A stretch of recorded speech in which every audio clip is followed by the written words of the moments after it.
आकाशवाणी मध्य प्रदेश से प्रस्तुत हैं प्रादेशिक समाचार।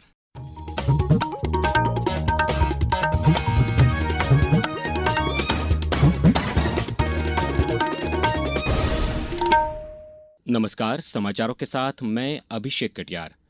वित्त मंत्री निर्मला सीतारमण द्वारा कल लोकसभा में पेश किया गया बजट विनिर्माण, अवसंरचना और रोजगार सृजन पर केंद्रित है, जिसमें करदाताओं को बड़ी राहत देते हुए संशोधित रिटर्न भरने की समय सीमा 31 दिसंबर से बढ़ाकर 31 मार्च कर दी गई है। बजट में स्वास्थ्य क्षेत्र को बड़ी सौगात देते हुए कैंसर की 17 दवाओं और दुर्लभ बीमारियों के उपचार को सीमा शुल्क से मुक्त किया गया है, जबकि निजी आयात पर शुल्क 20% से घटाकर 10% कर दिया गया है। वस्त्र उद्योग के लिए 5 स्तरीय एकीकृत कार्यक्रम और समर्थ 2.0 जैसी योजनाओं के प्रस्ताव का उद्योगपतियों ने स्वागत किया है। इसके अतिरिक्त सेमीकंडक्टर क्षमताओं के विस्तार, एमएसएमई के लिए एसएमई ग्रोथ फंड की घोषणा से देश की आर्थिक गति और निर्यात क्षमता को वैश्विक स्तर पर नई मजबूती मिलेगी। बजट पर अपनी राय रखते हुए केंद्रीय कृषि मंत्री शिवराज सिंह चौहान ने इसे ऐतिहासिक और अभूतपूर्व बताया।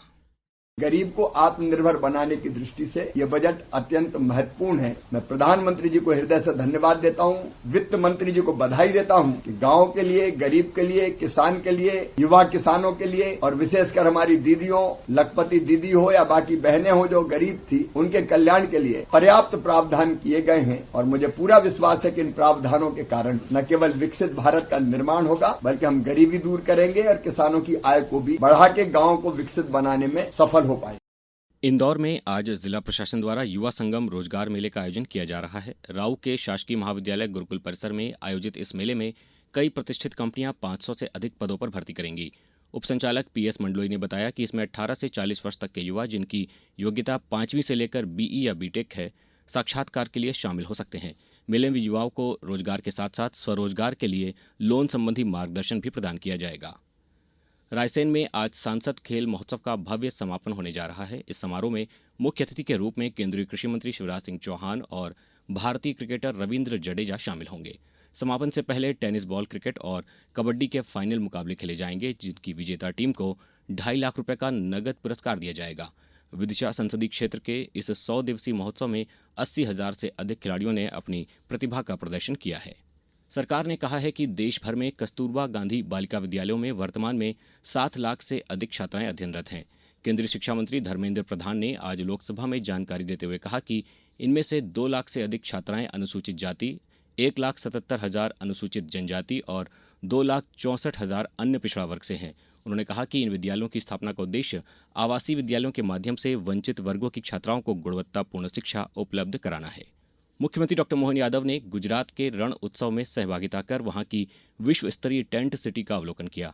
मुख्यमंत्री ने घोषणा की है कि उज्जैन में वर्ष 2028 में होने वाले सिंहस्थ में भी कक्ष की तर्ज पर अत्याधुनिक टेंट सिटी विकसित की जाएगी। इसके साथ ही प्रदेश के अन्य प्रमुख पर्यटन स्थलों पर भी किसानों की भागीदारी के साथ टेंट सिटी बनाई जाएगी, ताकि स्थानीय स्तर पर रोजगार बढ़ सकें। भुज के स्मृति वन से प्रेरणा लेते हुए डॉक्टर यादव ने भोपाल में यूनियन कार्बाइड गैस त्रासदी के पीड़ितों की स्मृति में एक समर्पित संग्रहालय विकसित करने की योजना भी साझा की। अब रुक करते हैं मौसम का। प्रदेश में मौसम विभाग ने अगले 3 दिनों तक मावठे की बारिश का अलर्ट जारी किया है। आज सोमवार को ग्वालियर, रीवा और सागर संभाग सहित 25 जिलों में बारिश और कोहरे की चेतावनी दी गई है। पश्चिमी विक्षोभ की सक्रियता के कारण ग्वालियर चंबल संभाग सबसे अधिक प्रभावित रहेगा। इससे पहले रविवार को नीमच और मंदसौर में हुई ओलावृष्टि से फसलों को नुकसान की खबर है।